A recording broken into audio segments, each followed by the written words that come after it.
नमस्कार, रेसिपी सफर चॅनेलवर पुन्हा एकदा सगळ्यांचं खूप खूप स्वागत। आज आपण रेस्टॉरंट स्टाईल नानची रेसिपी बघणार आहोत। अतिशय योग्य प्रमाणात व्यवस्थित रेसिपी शेअर केलेली आहे, तर व्हिडिओ स्किप न करता शेवटपर्यंत बघा। परातीत मी इथे 2 कप मैदा घेतलेला आहे। हा मैदा चाळून घेतलेला आहे। तुम्ही तुमच्या प्रमाणात मैदा घेऊ शकता, कमी जास्त। आता त्यानंतर चवीप्रमाणे मीठ टाकूया आपण। इथे मी 1.5 चमचा या प्रमाणासाठी मीठ घेतलेला आहे। 1 चमचा पिठी साखर घ्यायची आहे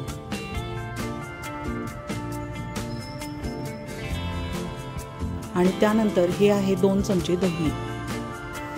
दह्यामुळे व्यवस्थित फर्मेंट होतो नान। आणि त्यानंतर अर्धा चमचा इनो टाकायचा आहे आपल्याला। 2 कपासाठी अर्धा चमचा असं प्रमाण आहे। आणि त्यानंतर 2 ते 3 चमचे थंड तेल टाकायचे।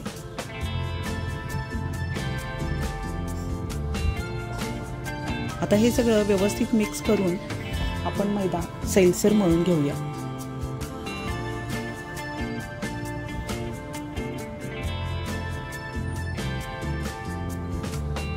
नेहमीच थंड पाणी घेऊन आपल्याला मैदा व्यवस्थित मऊसर मळून घ्यायचा आहे। खूप घट्ट किंवा खूप सैल नाही, अशा प्रमाणात आपल्याला मळून घ्यायचं आहे।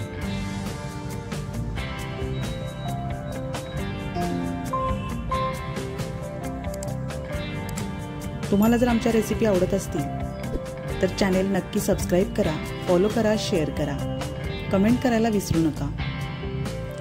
अशाच परफेक्ट रेशोमधील नवनवीन रेसिपीज आम्ही घेऊन येतच राहू।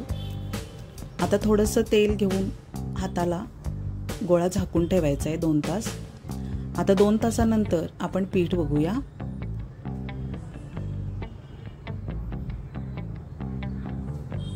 व्यवस्थित फुगून तयार आहे पीठ। हे असं लवचिक झालेलं आहे।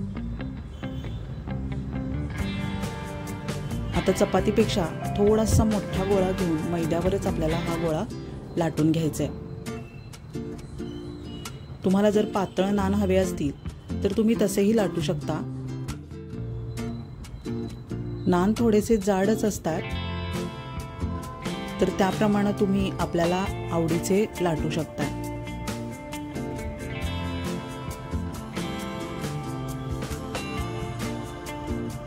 आता मी इथं थोडेसे जाडसर लाटून त्याला ड्रॉप शेप देणार आहे।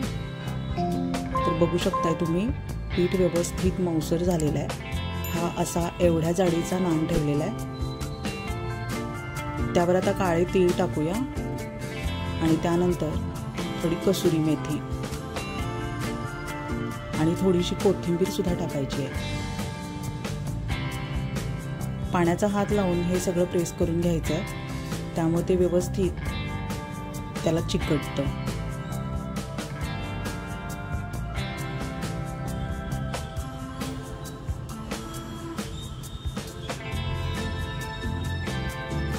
आता असं एका बाजूने खेचून त्याला ड्रॉप शेप देऊन घेऊया। तुम्हाला असा शेप नको असेल तर तुम्ही गोलही ठेवू शकता।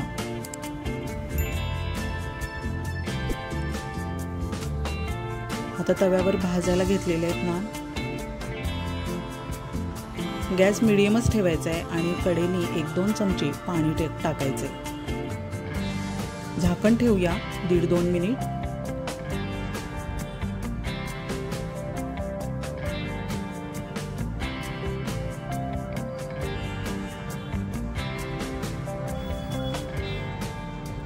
आता हे घरचंच लोणी आहे, तुम्ही बटरही स्प्रेड करू शकता।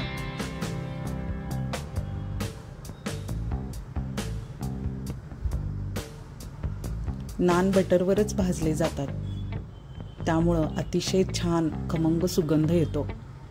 आता पलटवून घेऊया दुसरी बाजू।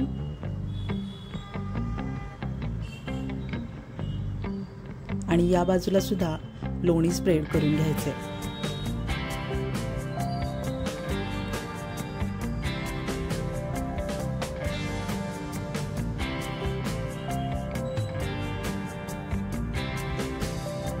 पुन्हा भेटूया पुढच्या भागात। धन्यवाद।